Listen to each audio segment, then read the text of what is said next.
சிறப்பு தீர்மானம்.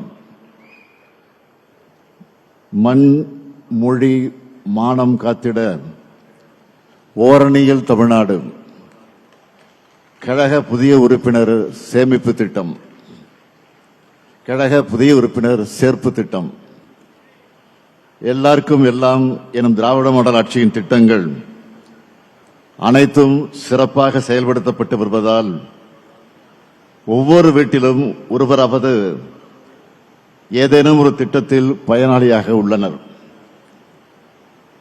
இத்தகைய நலத்திட்டங்களும் மாநிலத்தின் வளர்ச்சியும் தொடர்ந்திடவும் மாநில உரிமைகளுக்கான போராட்டங்களை உறுதியோடு முன்னெடுக்கவும் நமது மண் மொழி மானம் காத்திடவும் தமிழ்நாட்டின் அனைத்து குடும்பங்களும் ஒரு குடையின் கீழ் ஒன்றாய் இணைந்து வருகின்ற சட்டமன்ற தேர்தலை எதிர்கொள்ள வேண்டியது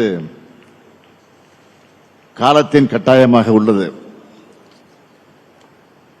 துளியும் சமரசமின்றி நெஞ்சுரத்தோடு தமிழ்நாட்டின் உரிமைகளை காத்திடும் பொருட்டு ஓரணியில் தமிழ்நாடு என உறுப்பினர் சேர்க்கையை கழகம் முன்னெடுக்க வேண்டும் என இப்பொதுக்குழு தீர்மானிக்கிறது.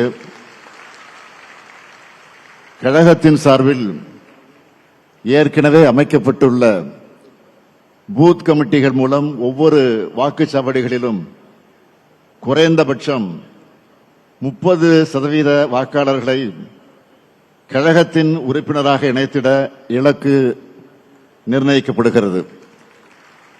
வீடு வீடாக சென்று அரசின் திட்டங்களையும் உரிமை போராட்டங்களையும் எடுத்து கூறி தமிழ்நாட்டின் வாக்காளர்களை ஓரணியில் தமிழ்நாடு என்ற முன்னெடுப்பில் இணைப்பதற்கான செயல்களை மேற்கொண்டு அடுத்து வரும் 2 மாதங்களில் மாவட்ட, பகுதி, நகர, ஒன்றிய, பேரூர், வட்ட, கிளை கழக செயலாளர்கள் தங்களுக்கு நிர்ணயிக்கப்பட்டுள்ள இலக்கினை நிறைவு செய்திட வேண்டும். அனைத்து சார்பு அணிகளின் நிர்வாகிகள் தொடங்கி பாக முகவர்கள் வரை கழகத்தின் அனைத்து உடன்பிறப்புகளும் இதில் முழு மூச்சாக உழைத்திட வேண்டும். புதிய உறுப்பினர் சேர்க்கை பணியை தொகுதி பார்வையாளர்களும் மாவட்ட செயலாளர்களும் முழுமையாக கண்காணித்து வெற்றிகரமாக்கிட வேண்டும் என இப்பொதுக்குழு தீர்மானிக்கிறது. அனைவருக்கும்